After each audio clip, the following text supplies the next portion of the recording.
morning, Lionhearts. It's your old pal Jordan the Lion, and today we are coming to you from Burlingame, California, just outside of San Francisco. And today we're going to do a very special vlog. We've been invited to check something out. Now, you guys know we have a great friend of this show named Eric Singer, and Eric is a rock star. He is currently, and for many years, been the drummer of Kiss. He's also been the drummer of Black Sabbath, Alice Cooper, but he also has an affinity for watches. So much so, and he's so respected in the game, that he has been a judge in Geneva for watches. Every year, well, at least for like the last 2 years, he has co-designed his own watch with Topper Jewelers. And to me, I just thought that was kind of crazy, because in a day where people use cell phones and a lot of people don't care about watches anymore, it's still a huge business. It's still something that people still care about. And to me, it's one of those long lost forms of art. When you have something like jewelry like that, it's something that people notice about you. And until talking to him, I didn't really think about it. And then ever since then, I've noticed everybody has a great looking watch. So today, you know, he hooked us up with Rob at Topper Jewelers, who he co-designed a watch with. There's actually 3 different styles of it, and they're gonna show them to us today. And they're gonna tell us how Eric and Rob together came up with this design for these watches. So Daze with Jordan the Lion begins now. Now this should be really interesting, because most people can't even name the parts to a watch, let alone design one. So we're gonna learn a lot. She's in a hurry to get to Toppers too. And here it is, in business since 1940. So as soon as I come in and sit down, I see a picture of Daniel Craig wearing an Omega watch.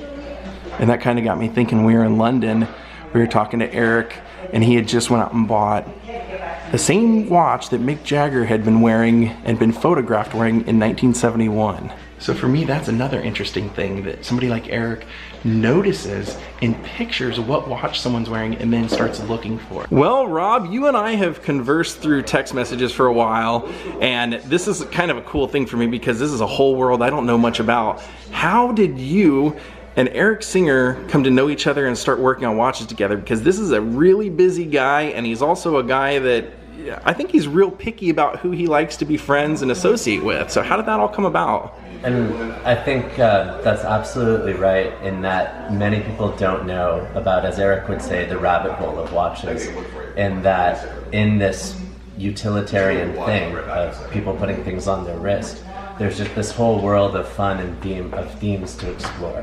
Absolutely. So Eric and I became friends, I think, because we really share just mutual interests. And I can tell you the story of how we met. Yeah, please. But the 2 things we really enjoy talking about are NBA basketball. I'm a big Warriors fan, and he, of course, from Ohio, is a big Cavs fan. So yeah. Now both of our teams are rebuilding, shall we say. Tanking. But there was a time when, you know, it was combative, yeah. Totally combative. And so, like, I remember, like, we didn't talk to each other after each finals for, like, oh, that's hilarious. But we both love NBA basketball, and we both grew up with fathers who were very into watches. He got his first watch as a gift from his dad when he was young, and he's just always been interested in mechanical timepieces. And, you know, I grew up in the family business. So, yeah, and you're one of the owners here at Topper, aren't you? That's right. So the name Topper comes from the Topper brothers, who started the business in 1940, and my great uncle purchased it from them to my grandfather and then father.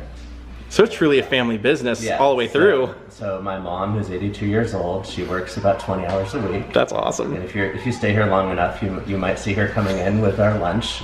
That's great. I'm 48 years old, and my mom brings me lunch 3 times a week. But yeah, successful family businesses in America are a super challenge, and we're just incredibly thankful. My brother and I run the day-to-day store, and we're just incredibly thankful that we all get to all pull together and try to make it happen. Now, can I ask you, did you see any change in people buying watches when cell phones became a big deal and people had a phone with a time on their person at all times? Did you see anything change? Well, absolutely, because I think that the watch had to change purpose, because once accuracy was immediately available, for another device that everybody had. It ceased to be about purely utility and really more about the exploration of theme.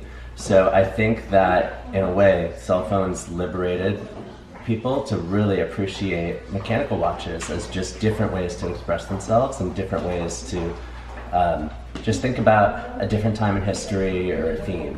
And I've heard Eric say that he will switch his watch sometimes up to 3 times a day. Yeah. That's craziness. Yeah, so Eric and I are very different that way. Like I'm not a switcher. Like I'll wear the same watch sometimes for like 3 weeks straight. But Eric's watches are incredibly meaningful to him. They're meaningful in the theme that they represent. And they also are meaningful to him as they're sort of touchstones for moments in his life. So for instance, he is on tour in Japan, and he has 2 days off. He'll just a way to remember different times in his life, or what that tour was like, what that tour meant to him. And they're sort of like memory touchstones. Absolutely. I actually mentioned a little bit ago in the video that when we were in London, Eric was telling us how he had went out and purchased a watch because he had a picture of Mick Jagger wearing it in like 1971 or something like that. And I'm like, that's the kind of people we're dealing with. This is a guy who loves watches so much. He's looking at, he can tell by a picture, that's that watch, gotta have that watch. Oh, absolutely. And we'll be talking about the watches we've designed together in a little bit. Yeah.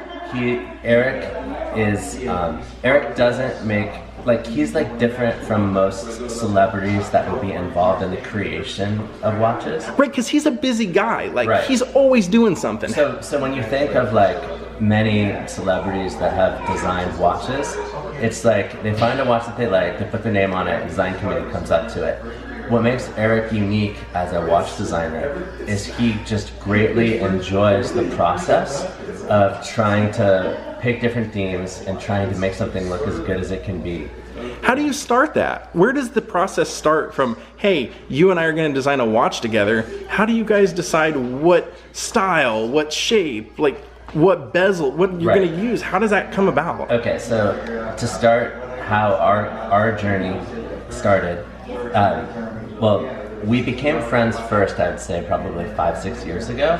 And we got to know each other just because he wanted to buy a pre-owned watch.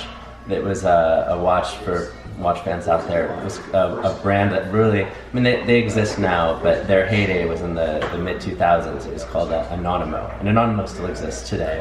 But they were just the most exquisitely Italian finished watches ever. And I happened to have this discontinued watch that he had always wanted. And so he just called me up, and we got to talking, and we just really enjoyed talking. Yeah, he's a cool dude. He really is. He's one of the nice people I know, honestly. Yeah. So he had known me because I was a retailer of this brand in its heyday, and we just really got along well. But to answer your question, the first watch we ever talked about was the first watch that Topper ever did when I just wanted his advice, I would ask anybody else's advice. Really cool. So Topper started doing limited editions in 2015 for the 75th anniversary of the store. And you can see the first two here. One was a Nomos Glasuta, which was just sort of a very clean, minimalist Bauhaus watch. And then the one below it here was a Vermont watch, which is this aviation style named after Martin Baker. So the theme was, they were our anniversary. But for the next watch, which was this Auris, this was the Auris Topper Edition Diver 65, what we really wanted to do, my brother and I, was come out with a watch that really wasn't about us, but was the best watch that we could make. Auris had come out with this dive watch that was just a massive hit called the Diver 65. Okay. And as soon as I looked at it, I was like, I want to somehow convince Auris to do a limited edition of it just for our store. And somehow we did, and it really brought a lot of attention to our store, and hopefully a lot of people enjoyed it.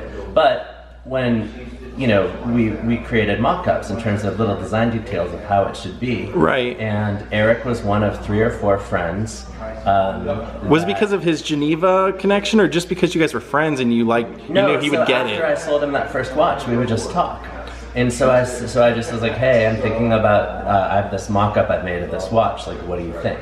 And when I asked him what he thought, his answer was incredibly specific. So, like the two big contributions that Eric made to the watch, if you want to look at it, was like, if you look at the second hand of the watch, a lot of companies were doing patina at the time, which is sort of a fake patina, or making watches look cream colored. Right. But no one really was doing it to the second hand. So his idea was to make the second hand, the orange tip, look kind of faded, almost like the way an 80s Seamaster looks now after it's had a lot of sun. And his idea was to have the orange tip. But he really enjoyed the process of debating things like, what should the text be? What should the logo be? Where should you put Swiss made on the dial, on the inner track or the outer track? So this watch was a hit for us. And then 2 years later, we were talking about, he had bought a bunch of the Zodiac reissues. And he got maybe 4 or 5 of them, and he really liked them. How many watches would you guess that he has gotten just from you? Oh, I don't know. Do you have any idea how many he has in his collection? I guess we could probably call him and ask him, but... I'd say, well, this is a collection of some of my favorite watches and watches we've designed. I would say the watches he's bought from me would be more than this box. Maybe this box and one other box. Somewhere around there. With Zodiac, I basically called him and I was like, you know what? Maybe we can do our own version of some of the popular reissues that Zodiac has been making. Smart idea. And I said, instead of just helping me out with like working on, where should the second hand go, do you want to try to, build a few things from the ground up? And he was into it, and then I called the brand director, and we did the shortest run limited edition we've ever done. So we did these 2 watches here. And it was just a result of, going through Google Images, trying to find a historical source watch, which is sort of the grounding watch, and then thinking about, in both these instances, the original watches, the silver one and the black one, both of those are from late 60s, early 70s, the original watches. But this one here is really more like what the size was like. The originals were much smaller. They were like 34, 35 millimeter pieces. Do you find that people tend to like a bigger watch, smaller watch? Is there any... Everything's cyclical and everything goes in trends. I would say that we're yo-yoing back from the big watch era and sort of settling in on a 40 millimeter watch. 40 to maybe 38 to 42 is where most people are purchasing. Right. But people love big watches too. I think because they attract attention, yeah, I mean, big watches are too. And a lot of it is market dependent. I mean, Burlingame is in the middle of where you are now, is in the middle of Silicon Valley. So you end up with a lot of tech engineers that are using this as their one sort of non-tech thing in their life. To get into, yeah. And a lot of them prefer smaller watches. You're from LA, right? Yeah, well, I'm from Ohio, but I live in LA. I live in LA. So I think you probably see more flashy watches or bigger pieces in LA. Absolutely. You would see people wanting to come here. I was just in Sydney, Australia, and I was hanging out with a guy there, and I'm like, I glance over at his watch and I go, pretty cool watch, man. What's the deal on that? And he starts telling me a little story. I go, how much something like that run? He goes, I think this was about 5,000. My eyes about popped out, and I go, he's not the only one buying watches like that. Like this is, women love rings, they love necklaces, earrings, but the men, we're all about the watches now. That's like that's the jewelry that you want, Yeah. Well, I mean, they're great devices in the way they let you, have an expression in a style, and so is Eric hard to work with? When he comes up with an idea for something, is he married to it, or does he just kind of tell you this is what I think, and then you guys? No, it's fluid. It's a process, and the other thing is he's not afraid to see how something looks and then see it and then not like it and then want it to be adjusted. So for every little thing, like what shade should the yellow be on a bezel, or what shade should the black be, he just enjoys the process. These are all watches that Topper has made, and these 5 watches here, these are the 5 watches that Eric and I have designed together. They're Zodiac watches. And the Auris is one that he just sort of helped out on. That was very early, so this was 2016. So these 2, Eric and I designed together in 18, and these 3, came out this year. And they're all limited edition, They're all right? limited editions. Very limited, right? Like less than 100? Right. So the first two, there were only 20 of each. And I think that the brand was like, when I said I want to design a watch with Eric Singer, like part of them probably wondered like what we would do. Like, would we put like a drum kit on the watch? Right, right. Would it be something? Would it be something? But what Eric wanted to do was really go through a dedicated like Google image search, try to find the best historical examples of watches that he liked, that had the DNA of the brand that he could then reintroduce. And so these sold out like almost initially, like it probably took like a week. What would you call is that like an orange, or is that how you? Absolutely. One of the things that was, I would say, his concept that the whole watch was sort of anchored around was the original watch.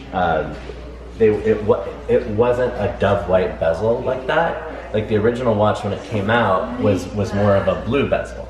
And so a theme that he really likes is taking, instead of faded patina around the markers, doing faded patina around the bezel and then color matching it. Can you show people what the bezel is, Sure. if they don't know?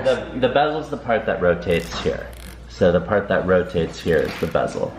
Color matching the Pantone to the bezel is a pretty unique idea that I'm sure someone watching can probably come up with an example of someone who did it before, the watches we worked on did. But and that's all good. But I can't think of one at the moment. That's really cool. That's a really cool thing to reintroduce. Yeah. And so like on this one, this is probably the most popular one that we've done. This is the one that was nicknamed the White Wolf. He had purchased this watch here. And at the time, there had only been one watch that Zodiac had made that had these flag style markers, the 12936. Oh, okay. That were perfectly symmetrical, and it had a steel bezel, and it was titanium. But we really wanted to make Zodiac come out with their historical watches that had this pattern. But had this, the bezels were made out of a material called bakelite, right? Which was this sort of fragile material, but had this really nice look. So we really wanted to combine the flags and the bakelite. And it took some R&D to get them to do it, and it took a lot of convincing. Eric goes every year to a watch show in Switzerland called Bezel World. And we actually went and met with a very senior person who looked very sternly at us about the expense of re-engineering the whole watch to allow that case and that bezel to go together.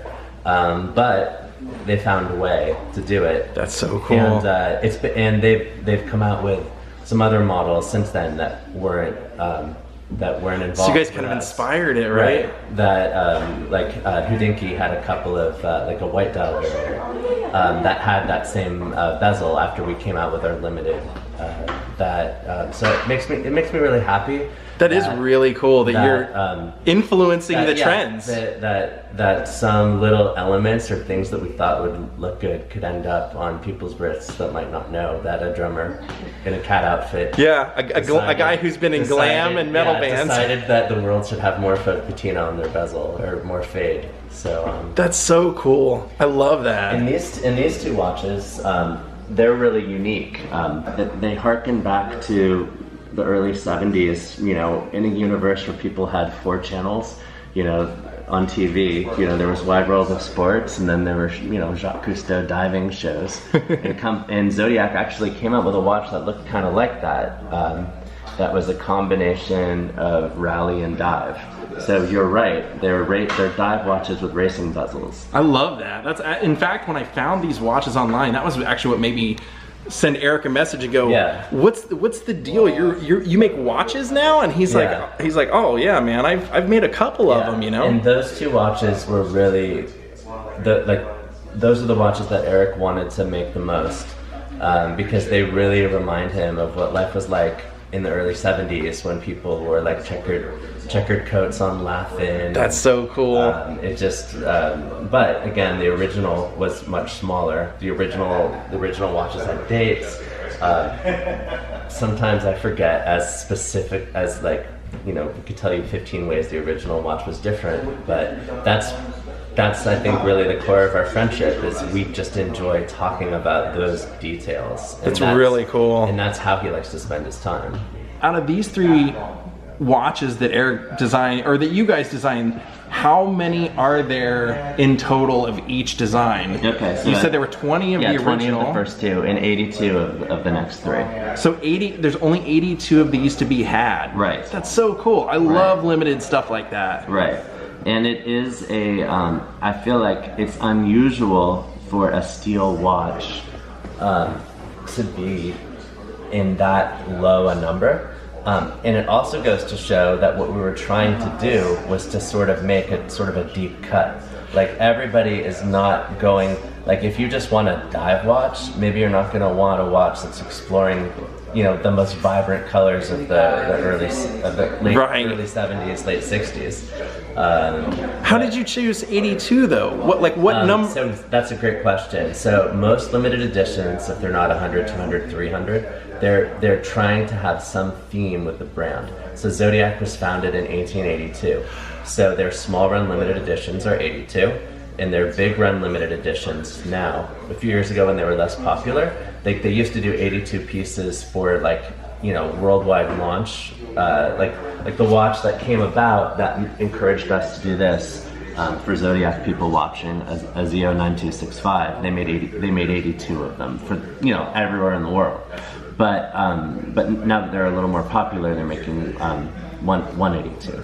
Now, can I ask you how often you get a email or a call or something, somebody saying, I'll pay anything to get one of those original 20 or original 86? Does that happen? Yeah, there are definitely people.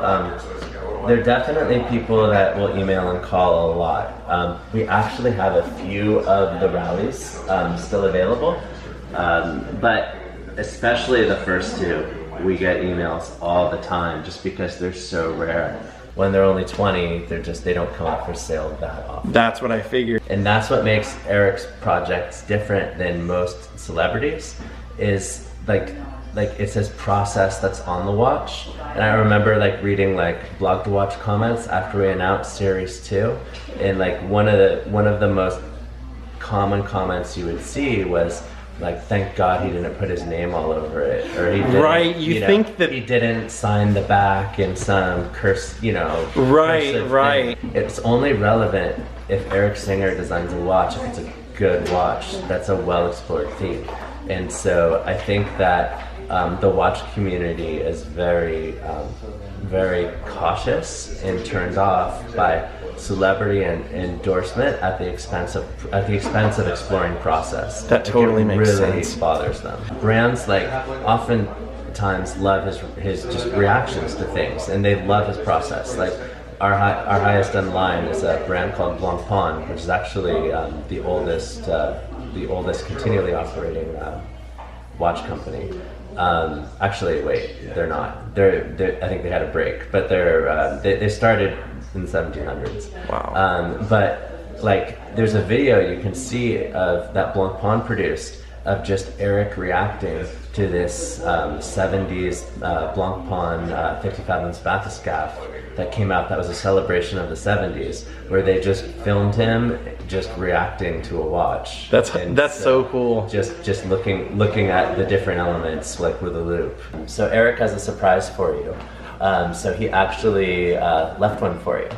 And really? So he thought you would like the blue one the best, which has this really nice what watch people call a dégradé, or a fade, a color fade, where the blue gets a little farther out, and it'll match your Yankee hat. That's awesome. So, plus blue's my favorite color. That's so cool, you guys. So we'll show you the watch. It comes on bracelet. So this is the limited edition certificate that we made. Wow. So my brother and I and Eric signed it. And that's so cool. That wolf is actually from old Zodiac ads from the 60s. And we dressed him up in rally shorts. That is rad. To celebrate the rally. That is so cool, you guys.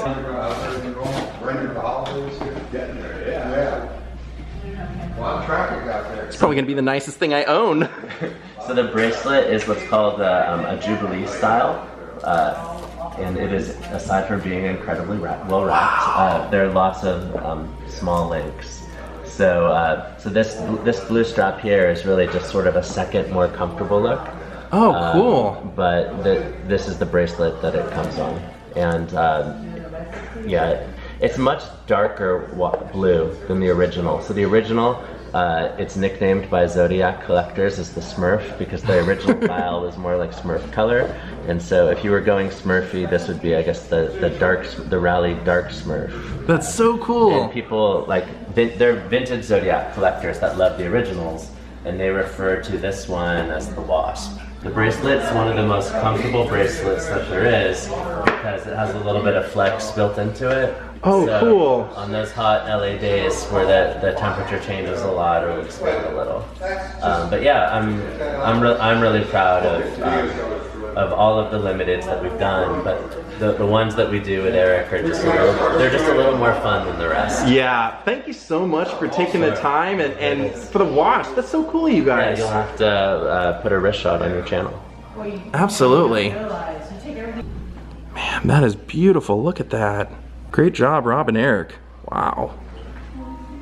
Well, my friends, it was a quick trip to Burlingame, but I hope you all enjoyed this vlog. Have a great night. We'll see you all later. Goodbye.